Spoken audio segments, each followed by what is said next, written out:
Saya Ya. ingat sekali ada sebuah perusahaan besar ya, waktu saya kerja di sebuah bank asing itu perusahaan itu gede banget. Ternyata perusahaan itu adalah sebuah perusahaan untuk money laundry mafia-mafia di seluruh dunia. Jadi dia tuh bikin, wah dia padahal punya yayasan sosial, punya segala macam di perusahaan ini. Ternyata itu terlibat dalam money laundry. Wah serem ya, serem sekali. Lawyer kita nih, ini Pak Lawyer. Wah, ini dari Pak Bahtiar ini. Pak Bahtiar.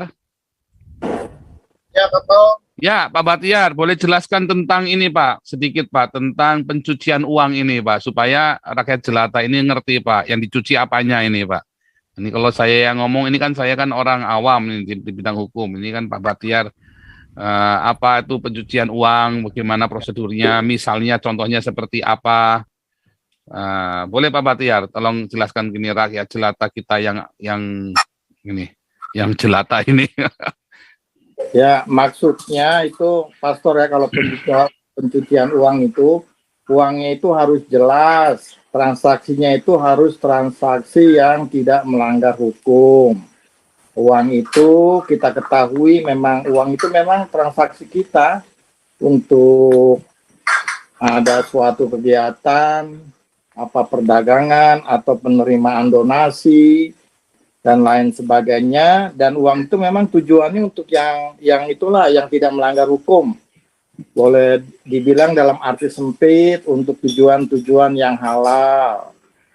Jadi kalau ada suatu peristiwa kita mendapat uang atau menerima uang dan uang itu ternyata ada sangkut paut dengan tindak pidana tertentu, ya seperti tindak pidana penggelapan, uangnya kita ambil, kita taruh di suatu tempat, dan itu akan disebut ada tindakan pidana pencucian uang, TPPU. Dan itu memang biasanya itu bisa serentak, bisa dibuktikan atau masih menunggu keadaan bahwa itu memang terbukti bahwa kita menerima penempatan uang yang melanggar hukum. Nah, itulah dia TPPU. Jadi biasanya itu para penyidik tindak pidana korupsi itu atau tindak pidana umum, mereka itu hati-hati sekali terhadap uang yang nyata-nyata ada penghasilan uang dari hasil kejahatan. Nah, itu nanti akan ditelusuri itu. Tapi pidana utamanya seperti penggelapan, korupsi, atau pidana lain-lainnya itu memang didahulukan. Bisa saja terjadi pidana penyuapan, tapi uangnya nggak tahu ada di mana, dan ternyata uangnya kemudian didapat. Itulah namanya tindak pidana pencucian uang. Jadi nggak usah takut kalau kita bertransaksi, asalkan transaksi itu memang tidak melanggar hukum. Seperti saya lah, lawyer. Kalau orang kirim uang, saya terima. Ya kan? Karena apa? Karena saya lawyer. Ya kan? Nah, karena kan nggak sembarangan orang kan kirim uang ke saya kan, pasti ada sesuatunya. Umpamanya lah, salah kirim lah umpamanya pastor ke saya. Padahal sebelumnya udah nanya-nanya mengenai suatu kasus. Ya saya anggap itu kan pembayaran lawyer fee saya. Tapi kalau pastor bilang itu salah kirimnya, itulah nanti kita bicarakan lagi kalau soal itu. Begitu pastor. Kalau nih, kapan saatnya itu dikatakan mencuci uang, Pak? Kapan saatnya? Kalau tadi kan definisinya tadi kira-kira ya. Tapi misalnya nih, ada misalnya kayak Damaris nih, Yayasan Damaris ini kan seringkali ada orang transfer tiba-tiba 50 juta, 25 juta misalnya gitu kan. Tiba-tiba misalnya uang itu adalah hasil uang narkoba misalnya. Apakah Yayasan Damaris ini bisa dianggap sebagai menerima hasil mencuci uang atau menerima hasil kriminal? Ya nggak bisa lah pastor, karena kan tujuannya ini kan kita untuk itu, penerimaan uang untuk donasi. Betul. Kalau umpamanya penjahat narkoba kirim, ya itu harus dibuktikan dulu bahwa penjahat narkoba itu memang mengirim uang memang untuk kegiatan menyembunyikan uang. Kalau memang untuk kirim, umpamanya kirimlah ini penjahat narkoba, umpamanya 1 miliar ke rekening Damaris. Rekening Damaris kan tidak tahu itu. Tetapi kalau diklaim oleh penjahat narkoba, Pak, mana uang saya itu, Pak? Itu bisa dibilang TPPU itu, tindak pidana pencucian uang, itu laundry kan, dicucilah itu kan. Tapi kalau untuk ada penjahat kirim ke Damaris keburu pakai, umpamanya ya udahlah, mau diapakan lagi. Ini kan urusannya perdata itu. Iya, kalau umpamanya negara tahu bahwa itu uang hasil kejahatan, ya nggak bisa juga Damaris dituntut. Karena kegiatan Damaris kan kegiatan sosial, bukan mencari untung. Ya, tapi kalau Damaris ini adalah sebuah restoran, bisa kena ya. Maksudnya restoran? Kalau ada restoran terima uang, ya ujuk-ujuk dari mana, ya kan? Pokoknya terima uang. Nah, misalnya yang lebih kasarnya permodalan, Pak Paul. Dimodalkan begitu, dimodalin sama orang ini. Termasuk mencuci uang nggak itu? Lah kita kan nggak tahu itu dia uangnya itu hasil dari narkoba. Oh iya, nggak tahu. Kan ada misalnya nih, ini Pak Jimmy Sun ini pengusaha, nggak tahu pengusaha apa, tiba-tiba terus saya mau bikin restoran nih. Waduh, terus Pak Jimmy Sun, udahlah, gua modalin nih. Nah, itu kan dimodalin sama Pak Jimmy Sun itu. Saya dimodalin. Terus saya buka restoran pakai uang. Ternyata Pak Jimmy Sun itu bandar narkoba gede nih. Nah, modalnya 2 miliar misalnya begitu. Itu termasuk mencuci uang nggak itu? Ya kalau nanti uangnya itu sama si bandar narkoba, ya itu namanya TPPU. Harus kembali dong, itu kan namanya pinjaman, kembali dong. Itu namanya cuci uang ya. Namanya itu. Iya. Nah, itu maksud saya, supaya jelas. Tapi ada satu kasus Pak Paul, kalau boleh izin bicara Pak Paul. Ya. Ketika saya ada di salah satu gereja besar Pak Paul, dia mendonasikan dananya cukup gede ya. Pada tahun itu, sekitar tahun 2000 ya, 1 miliar dia donasikan untuk membangun sebuah radio di sebuah gereja. Kemudian dia menghibahkan kendaraannya itu BMW kepada sang gembala. 6 bulan kemudian dia ditangkap KPK Pak Paul. Iya. Karena uang itu adalah uang ilegal. Tetapi gereja nggak ada sangkut pautnya Pak. Karena kejadian itu kan kita tidak tahu. Dia seorang pengusaha. Jadi itu justru mau saya tanya. Jadi itu nggak bisa ya, nggak bisa dilibatkan ya. Tahun 2000 itu tahun 2000 Pak Paul. Saya masih ada di gereja itu. Dia menurut orang dari salah satu kota besar ya, pengusaha besar. Kemudian dia mendonasikan 1 miliar. Tahun 2000 1 miliar cukup gede. Itu untuk membangun satu tower radio, untuk membuat satu stasiun radio untuk sebuah gereja. Kemudian dia juga memberikan mobil ya, BMW ya. BMW, kemudian 6 bulan kemudian dia ditangkap KPK. Tapi kasusnya tidak bergulir sampai ke gereja. Ya, ini supaya teman-teman bisa mengerti ya definisi pencucian uang yang sedang dialami oleh Jenderal Napoleon, pahlawan Islam. Ya, jadi sebentar Pak Batiar.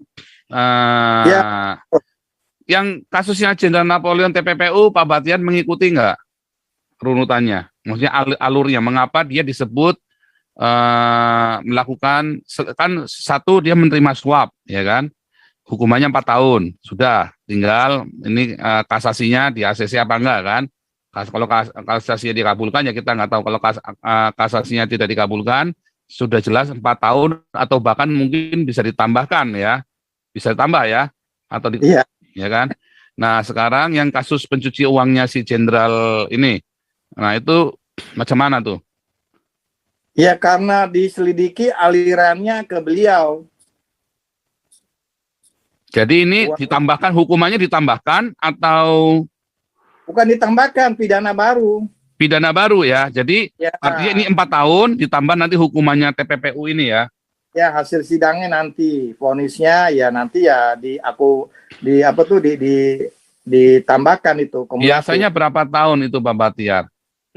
TPPU itu ya di atas 5 tahun lah itu. Di atas 5 tahun ya. Dulu pernah ada minimum 4 tahun ya, saya pernah baca dulu, tapi sekarang sudah dirubah ya. Sekarang hukumannya bukan minimum 4 tahun, tapi ini nih, lihat di layar ini saya ambil dari Detik ya. ancaman pidana penjara pelaku pencucian uang di RUU KUHP menjadi turun dibanding UU tindakan pidana ya TPPU. Tindakan pencucian uang TPPU saat ini belum diatur di KUHP melainkan diatur di UU TPPU. Namun jika dibanding antara UU TPPU dan rancangan undang-undang KUHP, ancaman pidana bagi pelaku tindak pencucian uang turun dari semula maksimal 20 tahun menjadi 15 tahun. Kurang ajar ini ya. Harusnya nggak boleh tetap di atas karena ini bahaya sekali ini. Ini kan untuk menghilangkan jejak ya kan TPPU. Pencuci uang ini kan tujuannya untuk menghilangkan jejak kejahatan ya sebetulnya ya.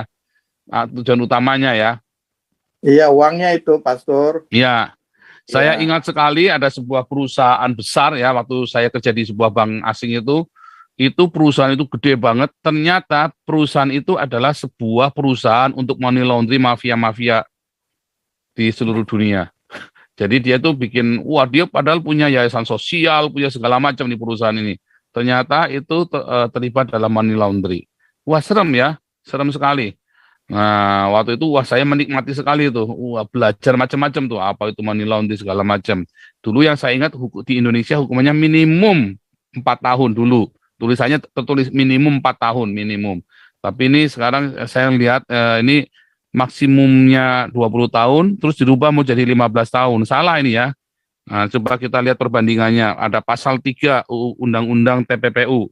Setiap orang yang menempatkan, mentransfer, mengalihkan, membelanjakan, membayarkan, menghibahkan, menitipkan, membawa ke luar negeri, mengubah bentuk, menukarkan dengan mata uang atau surat berharga atau perbuatan lain atas harta kekayaan yang diketahuinya atau patut diduganya merupakan hasil tindak pidana kriminal ya, sebagaimana dimaksud dalam pasal 2 ayat 1 dengan tujuan menyembunyikan. Nah, itu tadi tujuannya adalah menyembunyikan, menyamarkan asal-usul harta kekayaan, dipidana karena tindak pidana pencucian uang dengan pidana penjara paling lama 20 tahun.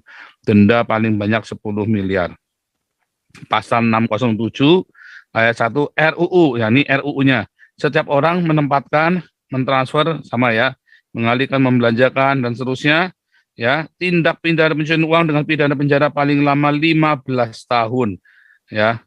Dan denda paling banyak kategori 7 yaitu 5 miliar. Wah, ini memang sengaja. Ini kurang ajar bener ini DPR kita ini ya. Kurang asem ini. Nah, sekarang ini pasal 4 Undang-Undang TPPU. Ya, setiap orang menyembunyikan atau menyamarkan asal-usul sumber lokasi peruntukan pengalihan hak atau kepemilikan yang sebenarnya atas harta kekayaan yang diketahuinya atau patut diduganya merupakan hasil tindakan pidana sebagaimana dimaksud dalam pasal 2 ayat 1 dipidana karena tindak pencucian uang dengan pidana penjara paling lama 20 tahun dan denda paling banyak 5 miliar. RUU-nya, nah ini ya RUU-nya yang mau diganti sama DPR kan, setiap orang yang menyembunyikan, menyamarkan asal-usul sumber lokasi penuntukan pengalihan hak kepemilikan sebenarnya atas harta kekayaan, ya tindakan pidana pencucian uang dengan pidana penjara paling lama 15 miliar dan denda paling banyak kategori 6 yaitu 2 miliar. Wah, tambah umpakan nih ya. DPR kita ini memang sudah siap-siap bikin undang-undang buat dirinya sendiri. Setiap orang yang pasal 5 ya, yang undang-undang TPPU, setiap orang yang menerima menguasai penempatan pentransferan yang menerima nih sekarang ya, yang menerima pembayaran hibah, sumbangan, penitipan, penukaran menggunakan harta kekayaan yang diketahuinya atau patut diduganya merupakan hasil tindak pidana sebagaimana dimaksud dalam pasal 2 ayat 1 dipidana dengan pidana penjara paling lama 5 tahun dan denda paling banyak 1 miliar. Ketentuan sebagai sekarang yang pasal RUU rancangan ininya, rancangan perubahan undang-undangnya ini ya masih sama ya, 5 tahun dan 2 miliar ya. Yang menerima malah kena nih 2 miliar. Tadinya 1 miliar jadi 2 miliar, kurang ajar di DPR ini ya, nggak mau rugi dia. Jadi kalau Anda dimodalin orang atau Anda dimodalin orang atau pinjam pada rentenir, termasuk itu harus hati-hati ya Pak Bahtiar ya. Ini Pak Bahtiar ini harus jadi co-host dulu ya. Pak Bahtiar saya jadikan co-host. Ini tujuannya supaya teman-teman bisa mengerti, melek juga ya. Kita mau cerita tentang masalah ini, tapi supaya teman-teman juga pinter juga. Jadi masuk grup ini Anda jangan nggak pinter nih. Pak Putih udah masuk Pak Paul. Ya, Bung Meta. Jadi Pak Bahtiar, kalau misalnya nih saya pinjam ke rentenir nih, ternyata rentenir ini uang sumbernya tuh dari narkoba. Oh enggak kena itu kan Pak Paul kan tahu dia rentenir, bukan itu. edar, itu masalahnya. Jadi nggak kena ya, nggak apa-apa, nggak masalah ya, walaupun saya kena bunga 5% ya. Ya, seperti saya lah, advokat, dibayar, itu uang mau dari mana, kayak dari setan, dari mana? Nggak urusan. Ya nggak bisa saya, karena apa? Ada dalilnya di Alkitab. Siapa yang bekerja patut mendapat upah. Itu ada bahasa Latinnya itu, saya lupa itu. Nah, sekarang kalau misalnya dia apa namanya, lalu yang dia menerima ini kategorinya apa dong? Kan Ya, selalu dalihnya rentenir. Orang-orang ini kan selalu niat rentenir, Pak. Iya memang, ya kalau kita tahu memang pekerjaannya rentenir, ya mana tahu kan kita dia itu bandar narkoba atau bukan. Iya, itu kan bisa, karena kan patut diduga, ya kan. Ya, kita kan nggak tahu orang dia rentenir kok. Oke, jadi nggak masalah ya kalau kita pinjam sama rentenir, itu nggak masalah ya? Nggak masalah, karena kita tahu bahwa dia itu rentenir.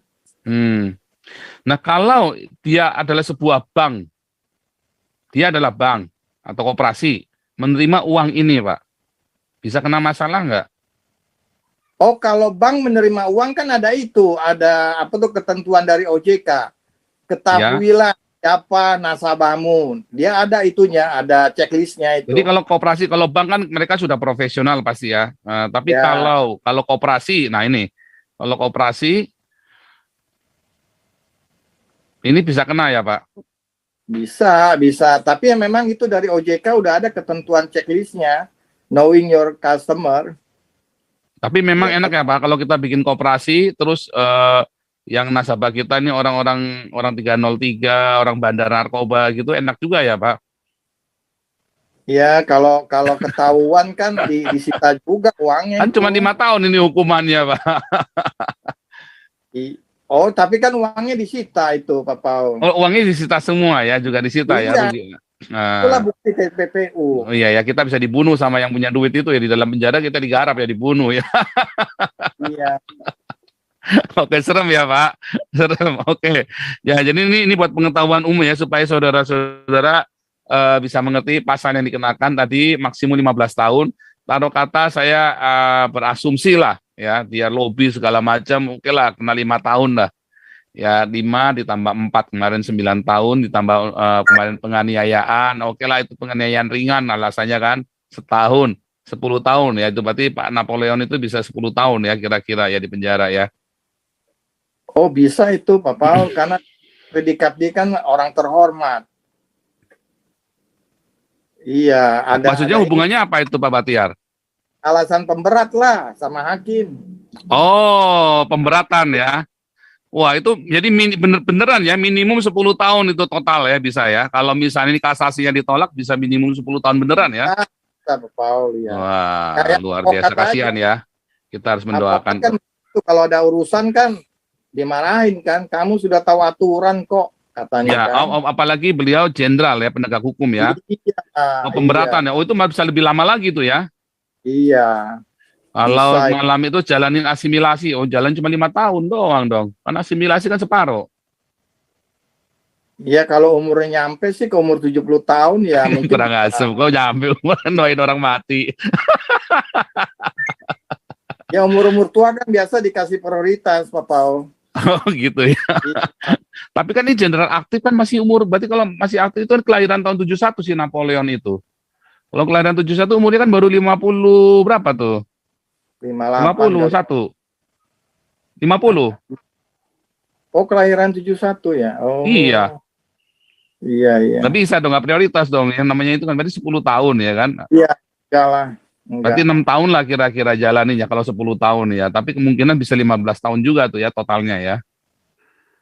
Iya, tergantung ini nanti JPU-nya, Pak Paul. Oh, tergantung JPU-nya ya. Iya, tuntut berapa itu. Tapi kalau di bawah 10 tahun rasanya nggak mungkin ya. Aneh ya.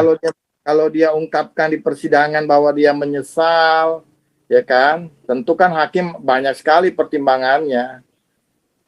Tapi bebas nggak mungkin ya, lolos kayaknya nggak mungkin ya ini ya. Kalau sudah tersangka begini mah buktinya udah kuat banget ya. Ya buktinya udah itu kok. Udah terlalu kuat ya. Untuk yang pemukulan kan di rekaman CCTV katanya ada. Ya, pemukulan udah jelas. Kalau pemukulan kan dia sudah mengakui juga. Tinggal Iya. motifnya apa kan? Kalau pemukulan itu kan tinggal motifnya ya kan? Iya. Dengan masalah motif, jengkel, spontan atau direncanakan. Nah, kalau direncanakan kenapa ganti gembok kan begitu kan? Kalau spontan kan mungkin lebih ringan ya karena jengkel. Tapi kalau ganti gembok itu kan sudah direncanakan. Tapi kalau cuma sekali sih dipukul, saya rasa enggak lah, Pak Paul. Tapi ini kan 1 jam. Iya, Kalau 1 jam bukan spontan ya. iya. Iya, kalau cuma sekali mukul spontan namanya ya, emosi begitu ya. Kalau di 1 jam dibangunin, dipukulin lagi gitu kan. Kalau saran saya sih ya lebih baik beliau inilah apa tuh ya mengaku, menyesal ya kan, nggak ada gunanya kan ini diteruskan kan sikap-sikap beliau kan. Sayang loh Pak Paul, cari bintang 2 itu kan sulit.